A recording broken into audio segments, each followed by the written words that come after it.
Thank you for joining for this episode of the TechSpective podcast. My guest this episode is Patrick Haar from /Next. So Patrick, if you want to introduce yourself, give a little background. Yeah, Tony, great to be here. So Patrick Haar, I'm CEO of /Next. I've been in and around security far too long. Date myself, go back to Novell. My first product was a proxy product. And then let's say I graduated to Blue Coat, did a little bit more proxy work, and then sold my first company to McAfee in the compliance security risk area. Actually came to this company because had a couple, let's call it phishing events, that the quote gift cards went to me at the VMworld trade show. And then I had POs go to the wrong destination. So /Next is really focused on how do we stop phishing, social engineering attacks, not just in email, but anywhere I can message you. I can compromise you as a threat actor. So we want to use AI to effectively stop those attacks, prevent those breaches from happening, and really have seen some good basically working with customers, the ability to now detect and block those threats before they interact with the users.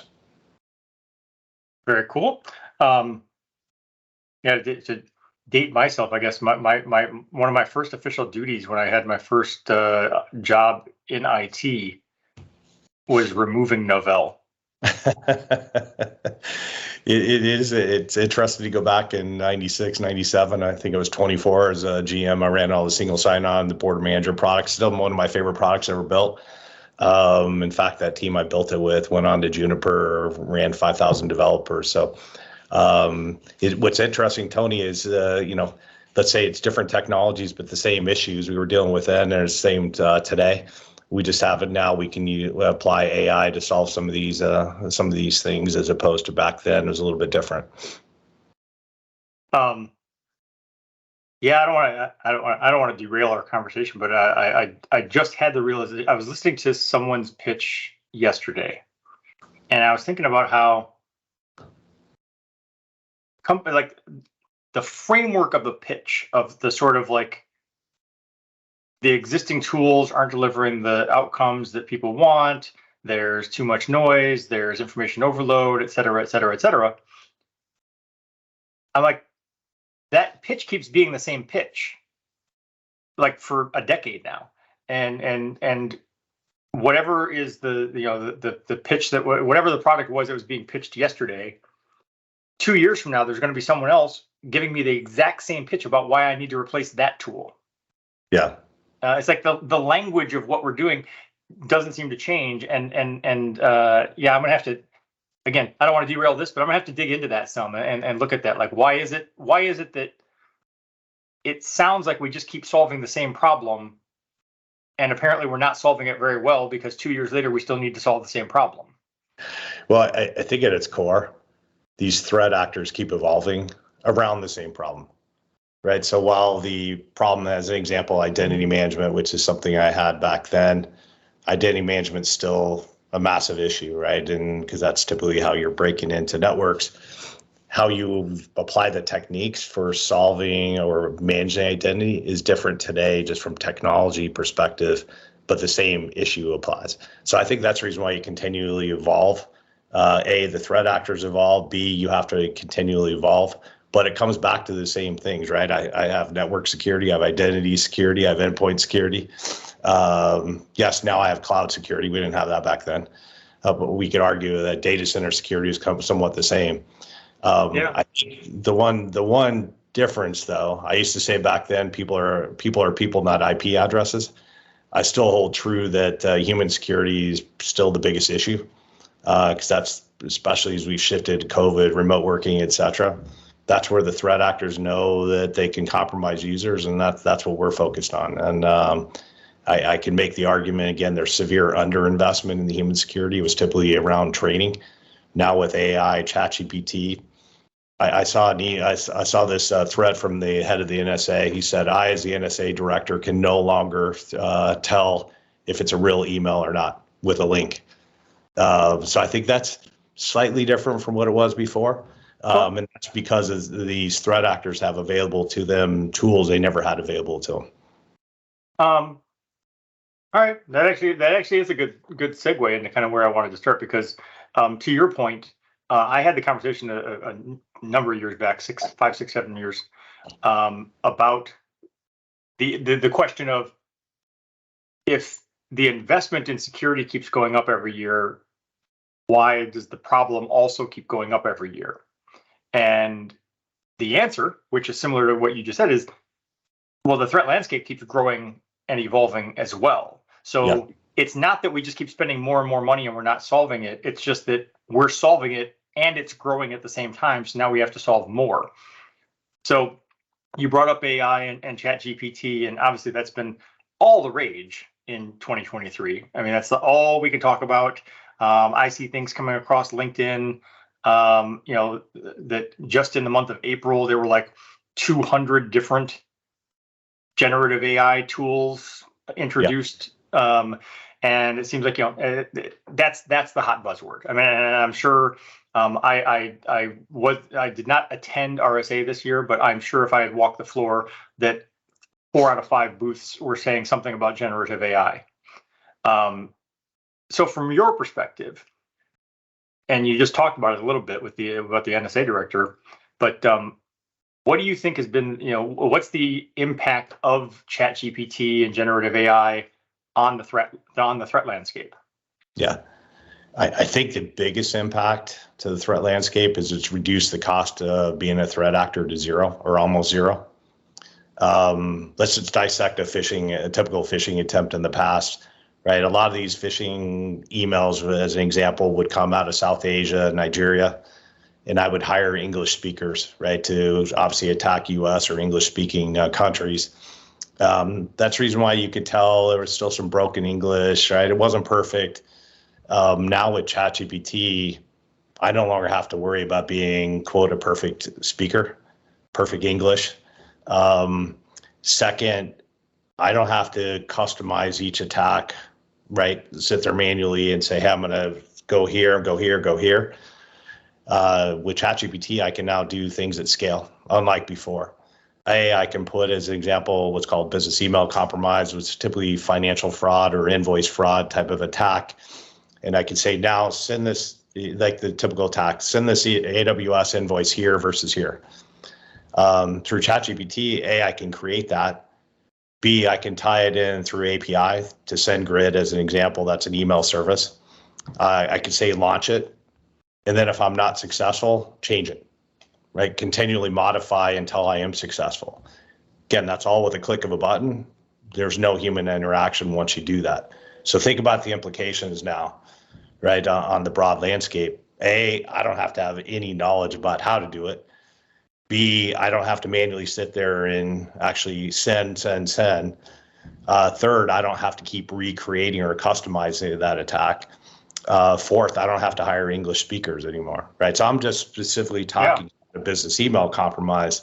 So that's the difference, is I can now threat hunt at scale with almost zero cost.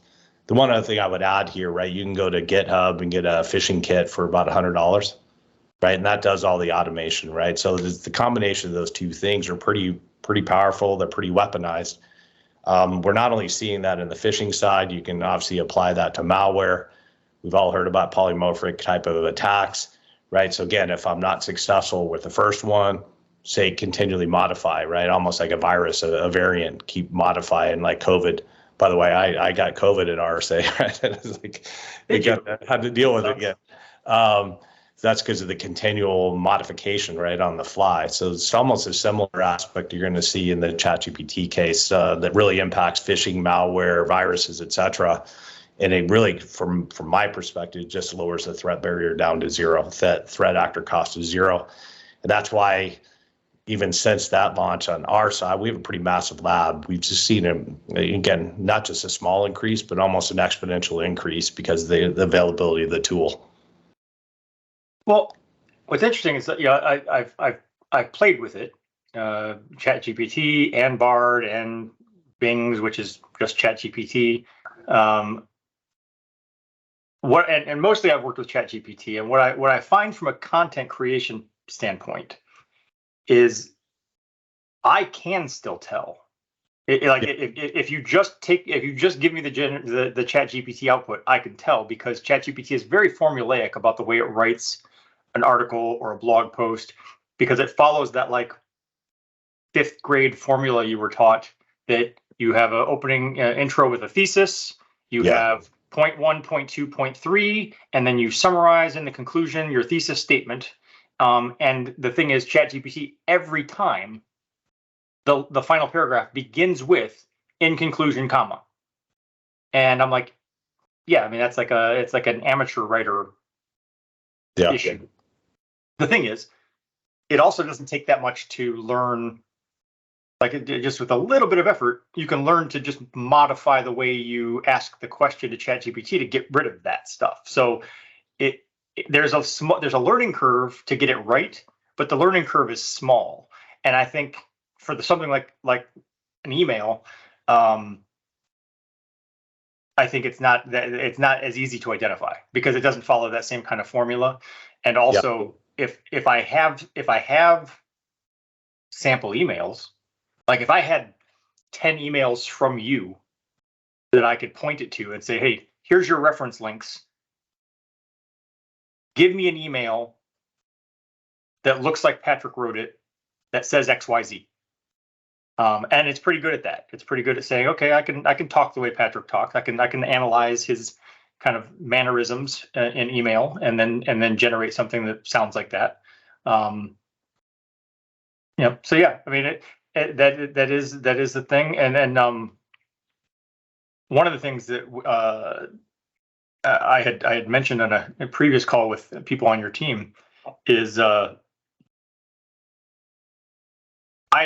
don't remember who it was. Someone told me a few years back. I was talking about the broken English. I was talking about how bad these things are, and how easy they are to spot because of that. And I was always like, why don't they? It's not like we don't have cyber criminals in the United States. How hard would it be? Like, there's got to be some kind of like Fiverr or Upwork kind of thing on the dark web where you just say, hey, I'll give you $20 if you could copy edit this for me in English. And I was always like, why don't they do that? Why, it seems like it would do better. And they told me that there's a hypothesis out there that in some cases the broken English was on purpose, because anyone who would read it and it didn't raise red flags, and they actually clicked through, opened the attachment, or responded, or whatever, then by definition they're an easier mark.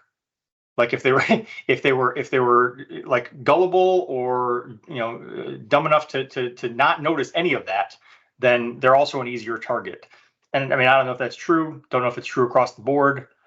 But I guess the next question then for companies, for people in general, is sort of the what now? Like how should the security community react to generative AI threats? And I'll caveat that slightly with, a month or two ago, I wrote an article on Forbes where I basically said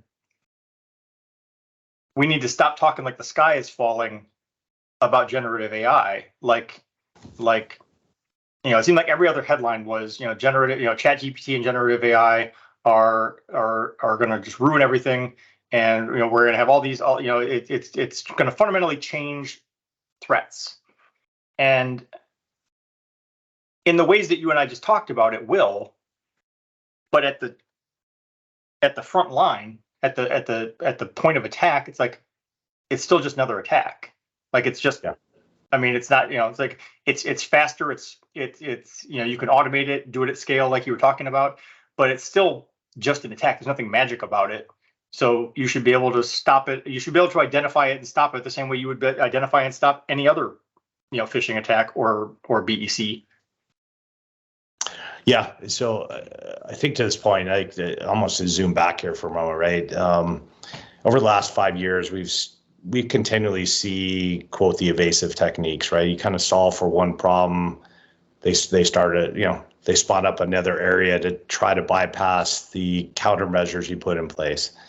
And I in many respects, I look at generative AI and ChatGPT and the likes of those type of tools as kind of, quote, the next iteration of threat actors being able to bypass different things that were put in place. And so I highlight this as an example, right? And if you think about it in the training simulation security awareness trainings, you would always teach someone to look at joebadguy.com, right? Just look at the URL. That's a very easy thing to discern. So a technique we started seeing is that, listen, I've got all these free services embedded inside of Microsoft.com or AWS or Google.com or SharePoint.com. Guess what? The threat actors knew all the tools were tuned to look at domains, right? And if it had a 10 out of 10 score for Google, they let it all through. So the threat actors started using legitimate services to launch their attack, right? So that's as an example of one reason why we don't trust anything, verify everything on links, right? We detonate all those links in virtual browsers. This is on our own, independent of the end user. So we can go in and verify it was a real SharePoint link as opposed to, hey, it's a squatting on the SharePoint link. And we do that by fully detonating it, we know down to the pixelation of exactly what SharePoint or the Microsoft 365 page is supposed to look like, the buttons, the layout, we know what the HTML code, et cetera, right? But that was one evasive technique we did see. And that's the reason why training also wasn't necessarily starting to work. And the reason why breaches continue to go up, despite the fact we were spending en masse, right, exponentially more in cybersecurity spending. So now let's pick on files, right? We also saw an evolution in the files, right? You started looking at signatures in these files, and a lot of the companies got very good at looking at these signatures. Well, lo and behold, we had started seeing, as an example, .html files. I don't know if you've seen this in your environment, but I actually get them every day. Right, it comes in as a voicemail. Guess what? Those things are really gnarly, because they actually resolve local in the browser. They don't even resolve externally. So your proxies that came out of that world, they're not going to stop that because it's resolving in the browser. No external DNS communication. Second, your host tools like CrowdStrike, SentinelOne, et cetera, are not going to see it because it's more of a layer 7 aspect. So that was another evolutionary technique. Obviously, the goal there is once I can compromise your browser, a backdoor into the network, I can do some drive-by, I can do some other things that are associated with it. So in many respects, I look at what we're talking about ChatGPT as kind of the next iteration, right? So we already started seeing these evasive things. As an example, I would hijack an account, what's called an account takeover in email. I then start creating some trust with you and start writing those emails back and forth. And that's how I would start intercepting, hey, let's send this PO over here, your banking account information changed, blah, blah, blah, blah. So again, let's look at ChatGPT as kind of next iteration, because now I don't have to do as much hard work in that process of trying to compromise you. I can actually test, right, again, almost through automation. That's where I actually look at ChatGPT as more of the automation at scale, threat acting at scale. And if I'm not successful, let's just iterate. And so on the counter side, right, we a couple of years ago, we started working on our own generative AI, right? And this wasn't the hot buzzword. We were doing out of necessity because we started seeing these, I mentioned on the link side, we started moving from a parent to a child to a grandchild, almost adding a subcontext to the link literally within 24 hours. We're like, wow, there's some iterations going on here. Started seeing that in the file side. And the natural language side, we started saying, hey, they weren't successful here. They changed it, sent it again, changed it, sent it again. So we said, we have to get out ahead of the curve, right? Out ahead of this type of, let's say, quote, polymorphic, right? Continual change. Right. So we started developing our own generative AI in many respects to take a core threat, send this AWS invoice here. Think about it, there's only so many ways you say that. So we'll take that core threat and then we'll clone it, and we'll spawn as many iterations as possible of saying that same thing. And in AI, you're only as good as your data, right, to train your models. So now if you think about it, if I can take that core threat, spawn it, and then go back and train your model, I can now anticipate what that next threat through ChatGPT comes in. So in many respects, what we're doing is putting these countermeasures in place to identify. You were saying, yes, it's still contextually, I can identify some of these things. Well, we can do the same thing, right, by using AI. I'm not going to rely on the human to basically, through training, to identify this. Well, it's interesting because you're like I said, you're saying on the one hand, the threat actors can use something like generative AI to say, hey, if that doesn't work, just keep iterating, send another, just modify it and try again. And what you have designed and developed with human AI is basically to say, okay, well, let's do that ourselves. Yeah. And try to get a step ahead. So, so we see the first one. Now let's go ahead and use generative AI the same way the threat actors are to say, okay, well, what are all the next iterations going to be?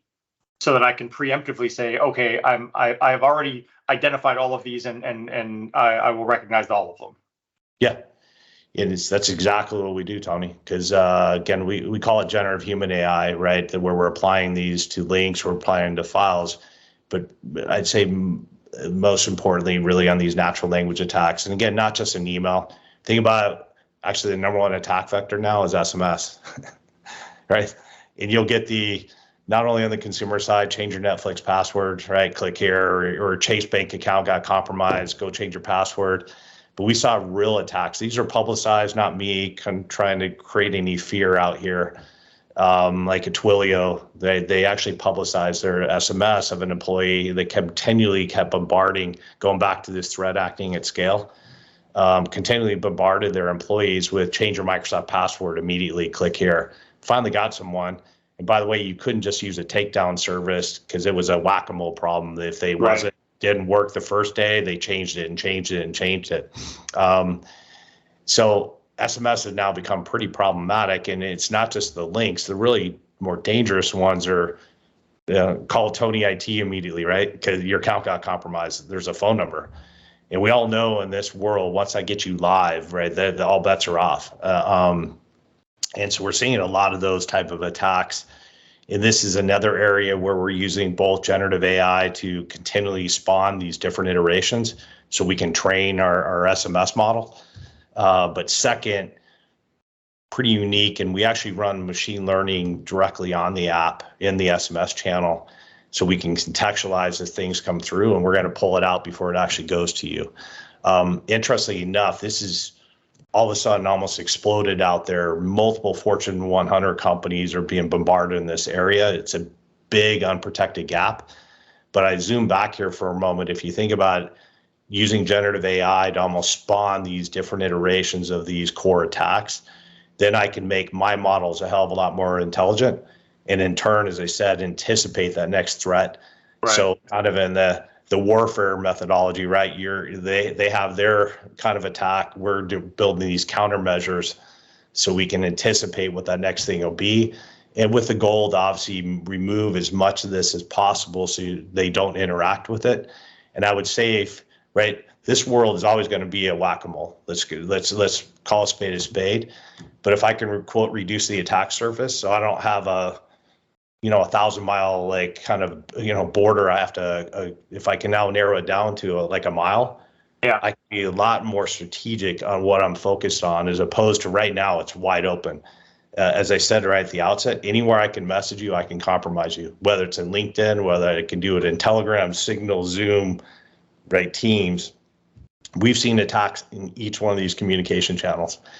And I am of the opinion now, if you're not using AI to fight AI, you're not going to be successful. You will continually get breached. And I don't care how much money you spend in the network, the identity, endpoint, blah, blah, blah, blah. You will continually get breached because they know the weakest link in your security posture. They know it's your humans, and they're going to continually attack. And that's the reason why training is not going to work. You have to augment it with the AI kind of controls. Yeah. Well, I told you, I get them all the time. And it's interesting because I am TechSpective. I'm the whole company. I'm it. And I get emails that say, hey, this is the TechSpective IT department. You need to reset your password. I'm like, no, it's not. They're like, hey, Tony, you received a fax. I'm like, I haven't received a fax since like 1992. That's not true. Yeah. And it's like, oh, you got a voicemail. I'm like, no, I don't. So I know to just dismiss them out of hand because I am TechSpective and I know that TechSpective didn't send me anything. Right. But I can see how, for a larger company, how some of those things would work. I mean, if you've got 1,000 employees and it appears like maybe it came from someone in the company, then I could see how that would work. Yeah, Tony, I'll give you just quote a hypothetical situation, right? Or a couple of them. Highly creative, highly unique. In the one case, there was a CEO impersonation of they knew the CEO was traveling in China, so they created a WhatsApp profile of that CEO. We're on Teams right now. They had sent out a Teams request to the financial team at the company. Uh, a few of those individuals showed up to that Teams meeting. They had screen scraped the CEO interview on CNBC. So they got on this Teams meeting, started playing this screen scrape CNBC interview of the CEO. We've all been on Teams or Zoom, and I can't hear you, right? So after a couple minutes, they said, I can't get my audio to work. Can you upload this information, this financial information on a SharePoint link, right? So squatting on a legitimate service with the attempt, right, to get financial information. It's right at that point is where we intercept things, right? Because we don't trust those SharePoint links or anything else. But very creative attack. So now imagine with generative AI, particularly with ChatGPT 4, the big sea change in ChatGPT 3 to 4 is now you're at voice and video too, not just text. And I don't know if you've seen some of these auto-generated commercials. Not perfect, but we're starting to get to a point because you moved from about 4 frames a second to 400 frames per second. So the speed encoding of your voice and your video is almost going to be synonymous. So you can imagine this world as now we're doing these podcasts, I kind of run it through the generative AI machine, and I can basically launch that creative attack without even screen scraping. Another very creative one that we've seen, right? I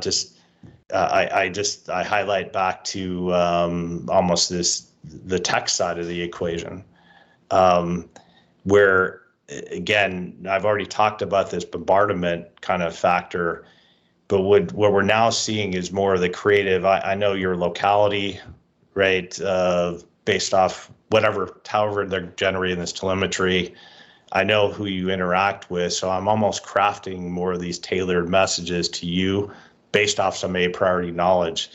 The final thing I would note, and this is perhaps the most creative one, this is again a hypothetical situation where someone had contacted basically HR and redirected someone very, very large in the company, redirected half of their payroll to their own bank, to their own bank account.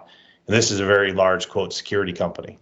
So despite the fact of all these different tools, right, they were able to creatively wedge themselves into the money flow, into the chain. And the reason for this, in each one of these situations, I'm dealing with a human interaction, right? And that's why I actually look at this as the most dangerous posture of most dangerous thing you're dealing with in any security posture are the unknown, right? Your kind of random variable factors are the most random variable that you have in your environment or your people. So I would advocate turn people into that kind of your competitive weapon to solve this problem as opposed to the other way around. Okay. Well, we talked earlier about how it's all the rage, it's the hot thing. So now all of a sudden everyone is hey, we're building generative AI into this, that, and the other thing. And I feel like going back to my own experience using some of these tools, I feel like for the scenarios you're describing and the threats that we're talking about there, I feel like that's valid and viable. On the other end, I've done some things where I'll ask ChatGPT to I'll say, hey, go write this, and it'll come back with an article. I'll say write me an article about /Next's generative human AI, and make sure you weave in a quote from the CEO. It will just make it up. It won't find a quote, or it just makes up a quote, and that's actually worse when I did some playing around trying to ask it to cite references or whatever, and it would generate a quote from a real expert or journalist or whatever, that I can't find any evidence of that quote existing in the world. Or like it would include a link. It would say, "Oh yeah, we got this from Bloomberg," and the link looks real. It's a Bloomberg.com, yada yada yada yada. When you click on it, it's a 404 page doesn't exist. Like it's literally inventing links because it's like, oh well, you asked me to cite links, and so I just made some up. I'm like, obviously that's for other uses of ChatGPT, that's going to be a huge problem. And I've noted that from the standpoint of, there's been a lot of sort of controversy or pushback on, these things, whether it's DALL-E or whatever. It's like, okay, well, you're just stealing other people's content, repurposing it, claiming it's your own, like your generative AI just thought this up, and then putting it back out in the world. And my issue with ChatGPT from a content perspective, or even just answering questions perspective, like in the use of Bing or Bard, is it doesn't cite its sources. So you can't verify the answer. You can't go and say, well, let me just check and make sure if that's true. And most people aren't going to take the time to go see if it's true. Like there's I forget the name of it, but there's actually a psychological phenomenon of it appears to be a coherent English sentence or whatever. It makes sense to your brain. Therefore, you don't really question it as much. And you just kind of go, oh, all right, well, the generative AI knows more than I do. It says this is the answer. And then if people keep publishing that stuff on the internet, that becomes the training model. Yeah. So now the generative AI is training off of its own misinformed answers, and it creates like a downward spiral of a year from now, there just won't be anything real anymore because it's just you're making stuff up. Yeah. You're highlighting a real problem. I was out on Capitol Hill a couple weeks ago, and again, as I was saying before, your AI models are only as good as the data that you have. So a couple things I would say. Number one, ChatGPT and the likes of it, or we're in a baseball game, right? We're in the top of the first inning. This is still early. There's going to be a heck of a lot more innovation. We, again, almost a leapfrog from ChatGPT or GPT 3 to 4, just in terms of the access to data, the types of data. But second, to your very kind of point, if you're training your models on misinformed data, or what I would almost characterize bias of that data, then we can really run into this is again more the philosophical side of the equation, some really dangerous type of aspects that I think have pretty severe ramifications. And I believe this is the reason why you're seeing many out there calling for a pause. Because what are the guardrails that people are really guiding to? Because if I'm almost in many respects creating an echo chamber off of my own artificially created content that really has no basis, no authoritative, kind of links that you were highlighting, then in many respects, I could put out, quote, disinformation and continually train on that. So a lie becomes, you tell it 1,000 times, right? It becomes truth. And I think that is one of the more philosophical dangers that we have to worry about in generative AI, independent of what we're talking about just in the security ramifications. Now, ultimately, that still can have a security ramification, because if I'm trying to create countermeasures to this, quote, misinformation, what am I going to do?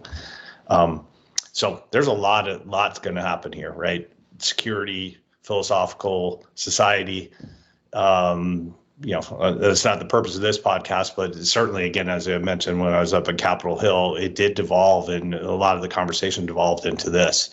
And what are going to be the guardrails that are put around this to ensure that, depending on your point of view, the biases do not creep into these models such that by you going to look at something, that becomes the truth. Because I do believe there's not enough questioning with people, right? It's an immediate acceptance.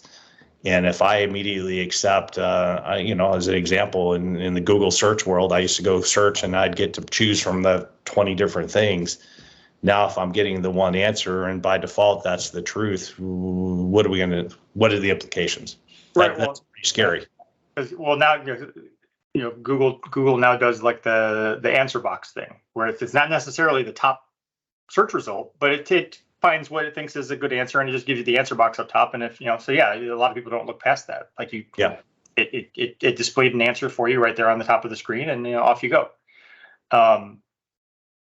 Yeah, I mean it's a different thing, but it's a related thing to talk about the algorithms and such. And a number of podcasts back, I had David Marcus on, and we were talking about how even if you and I were having a debate about especially a political debate, if you're on one side and I'm on the other, and we're talking about an issue, and we say, well, let's go Google it, look it up.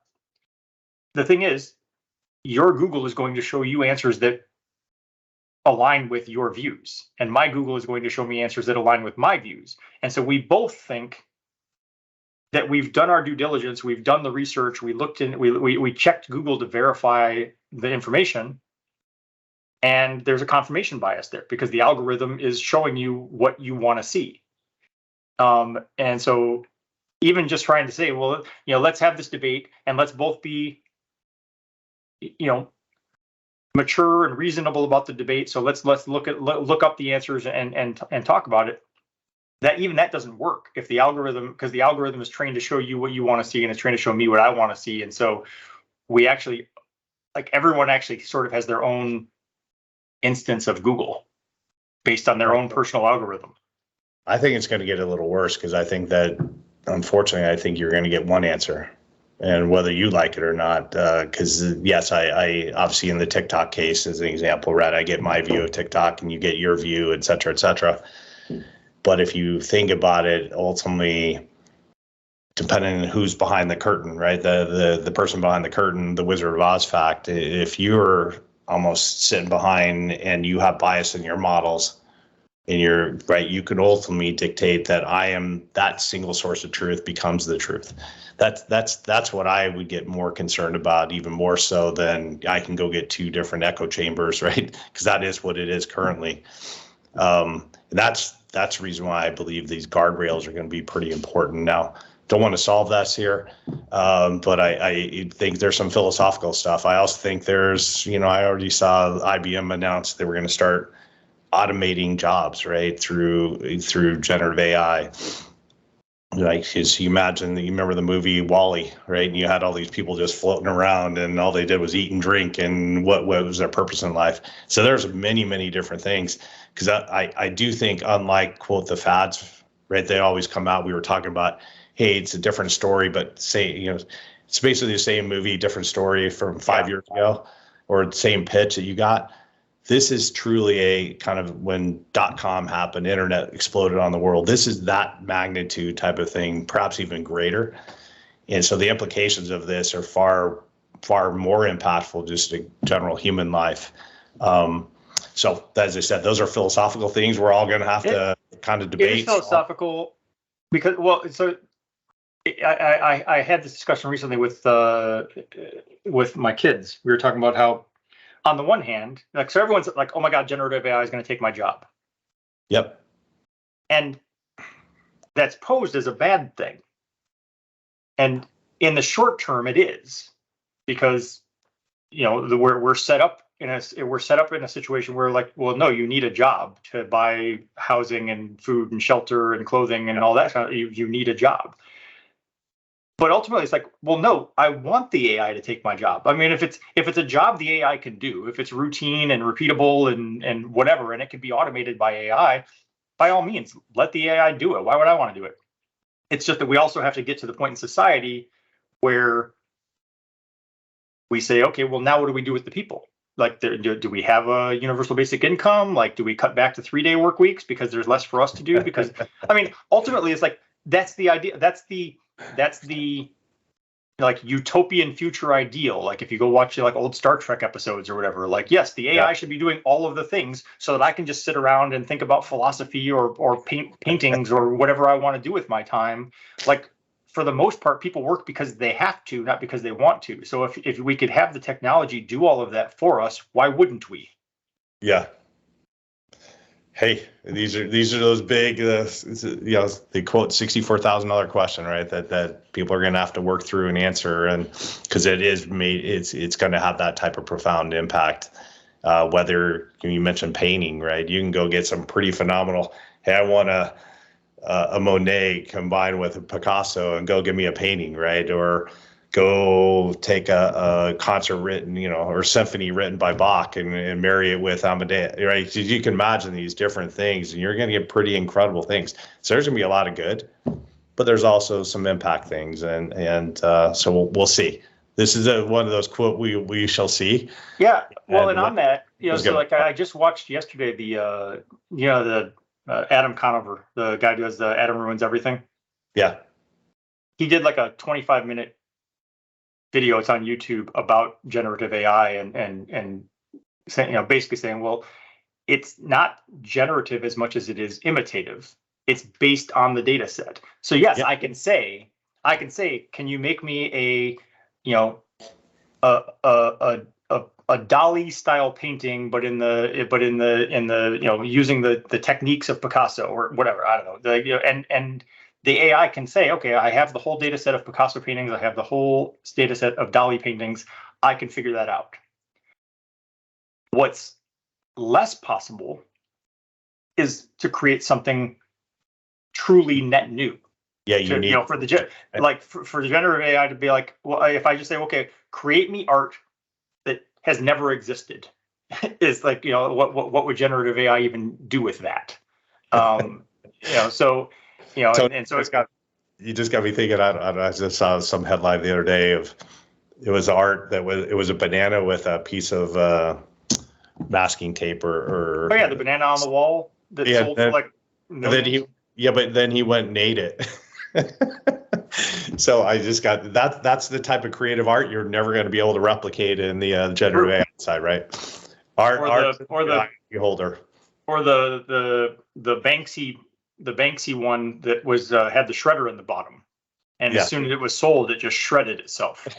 That was the art. It was performance art. So you just paid millions of dollars for this shredded art.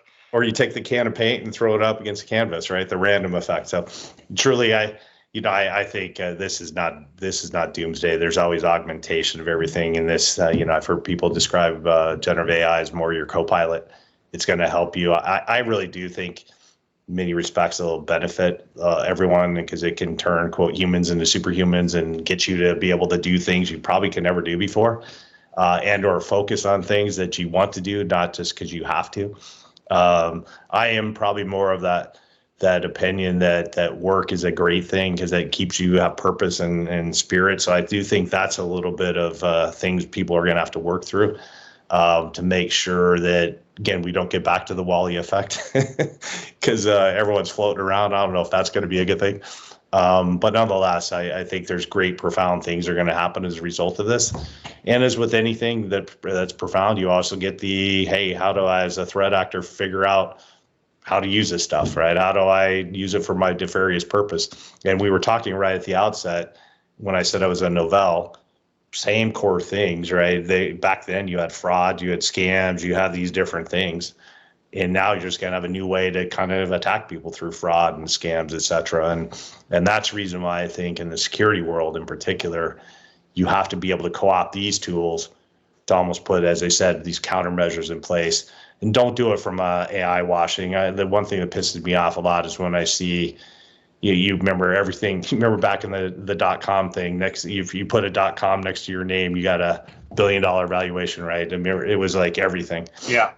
It was like, sock.com, right? Everything. And then next thing you know, it was cloud this, cloud that. And even though there was no cloud to begin with, and now you're in the AI world, everything's AI. And then now it's generative AI. So back to your point at RSA, there was definitely people just slap that name up there. But there is true use for this inside of security as a countermeasure. And I think that's going to be important as we go forward. And people really do need to kind of get underneath the covers.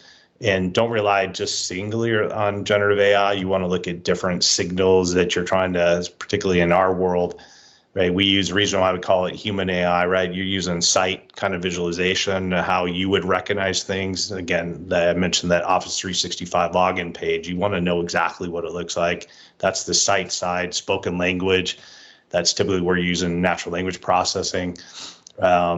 But I think that the big leap forward on the generative side of the equation is the contextualization. Think about what your brain does, right? If I'm approached, right, all of a sudden in a dark alley and someone you feel a little bit of a threat, you're kind of, your brain's contextualizing and spawning 1,000 different ways to quote get out of that scenario. And I think that's a little bit of the leap forward now in security is I can now use contextualization to spawn 1,000 different iterations, so I can figure out the best way to kind of move forward. And so I think in many respects, AI is going to emulate those kind of human senses. And if you can use that in a, not only in a productive way on your kind of, as we were talking about before, but also use it in the security side so I can do almost put those countermeasures in place, I think the world will be all the better for it. And certainly in our specific world, if we can do nothing else, as I said, if we can remove all those bad emails that are coming in, because it's still the FBI report, top 2 vectors that they're continually attacking people, SMS and email, right? Because they're kind of front door, side door problems. If I can stop those, I can kind of narrow that attack surface for all those security professionals out there, and I can prevent 90% of the Colonial Pipeline attacks to City of Oakland ransomware was a phish through email. I can keep going down the list of all the number of quote ransomware events, all the number of malware, ATP threats. They all started with that human kind of click on this link or send this money here. If I can do that, then I can narrow the world. I can, again, I think we're going to do a lot of good for people out there and make people's jobs a hell of a lot easier, as opposed to just this broad spectrum of stuff I have to deal with continually. Yeah, no, I definitely agree. And I think that, despite whatever concerns exist now or the issues, like you talked about, like on Capitol Hill, like, there are people who are like, hey, you know what, let's kind of put the brakes on here and figure out some rules and, rules of engagement for AI. That makes sense. But ultimately, there are some people who are like, yeah, we just need to not do that. It's like, well, no, that ship sailed. Like, we're definitely doing this. So we just need to figure out how to do it right. And kind of to your point into what /Next has done with the generative human AI, it's everything that makes my life easier also makes it easier for the attacker. Yep.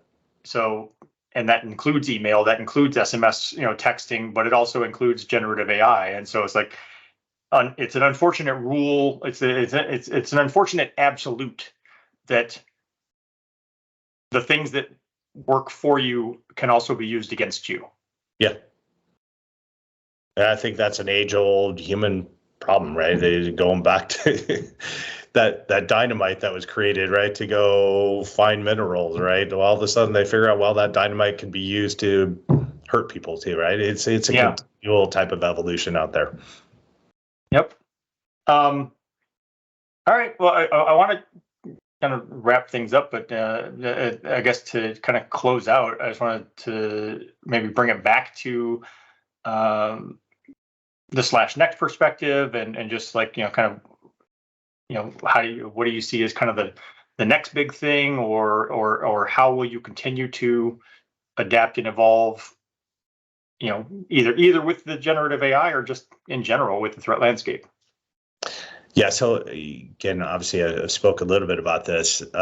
We took this thesis, listen, it's a multi-channel communication, multi-channel messaging world, meaning I can come at you from an email perspective or a text message or a Telegram, Signal, WhatsApp, whatever your favorite way you interact with the world. The threat actors know that. And again, at its basic form, they're going to compromise you either through a link, a file, or this natural language attack. A la, again, send this PO to this destination or call your IT department immediately because your account got compromised. And so with that as kind of a construct, right, and knowing that 90% of all successful breaches, ransomware, malware, financial fraud, data theft, they all start with that human interaction in that message. This is where we believe we could, kind of quote the next generation. Everyone talks about this.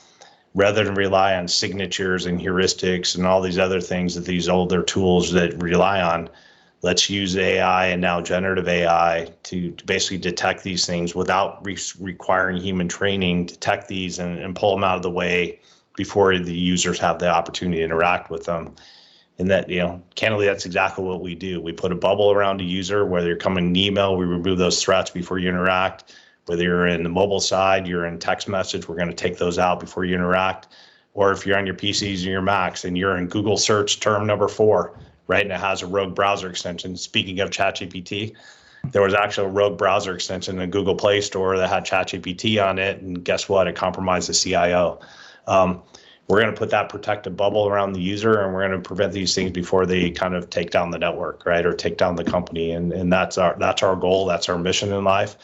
And we believe we're successful in helping companies help themselves, right? We think we can make a big impact back to the breaches.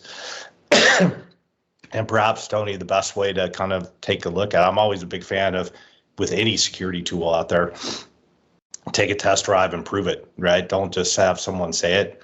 There's a reason why, like an email, you can set up, I've heard of like threat observability, right? You can literally within 5 minutes tie directly into the Microsoft API. And you can see over a 30-day period, see what's missed in your current Microsoft environment, or see what's missed in your Proofpoint or your Mimecast. Pick your poison. It's going to be pretty eye-opening because many of those tools are using kind of old techniques to find these things as opposed to the new techniques. The same thing on your mobile phone, right? Both on your personal and professional side. If you got those unwanted text messages, pull them out. Because A, they're a scourge. B, right, they're people, and particularly on the employee side, do interact with those things, and they're pretty dangerous. Or if I'm on Teams or Slack or Zoom on my PC or Mac, right, you can also take a look and see, hey, if these are things that I'm now preventing from really taking hold in the environment. So our service is very lightweight, easy to implement. Literally takes 5 minutes. I like to say even my mom could do it. Which is a great thing, because I think the other thing we want to be, and I took this philosophy going way back to Novell, security needs to be about simplicity. Less is more. And anytime you have these tools upon tools upon tools, and then second, particularly in this dearth of security, I don't have enough skill sets out there. That's where I think SaaS has made it significantly better. Native integration directly into the API, and or native integration into the phone or on the PCs or Macs. And then operating as almost a zero-touch service is a huge benefit to the company as well. So in many respects, as I said, zooming back, right, we took that thesis, if we can stop kind of humans from interacting with these threats, we can do a lot of good for the world. And in turn, again, coming back, let's focus on playing golf or playing whatever, as opposed to always worrying about what's going on and kind of from these threats. Okay, very good. I appreciate you taking the time. It was a fun conversation. Yeah, absolutely. It was a real pleasure. All right, take care. I appreciate you investing your time to listen to the podcast, but I also invite you to engage on social media. Please go like our Facebook page and follow at TechSpective on Twitter and Instagram. You can feel free to let me know what you like, let me know what you don't like, let me know if you love it, let me know if it sucks, and let me know what products you'd like to see reviewed or what questions you'd like to see answered in future posts.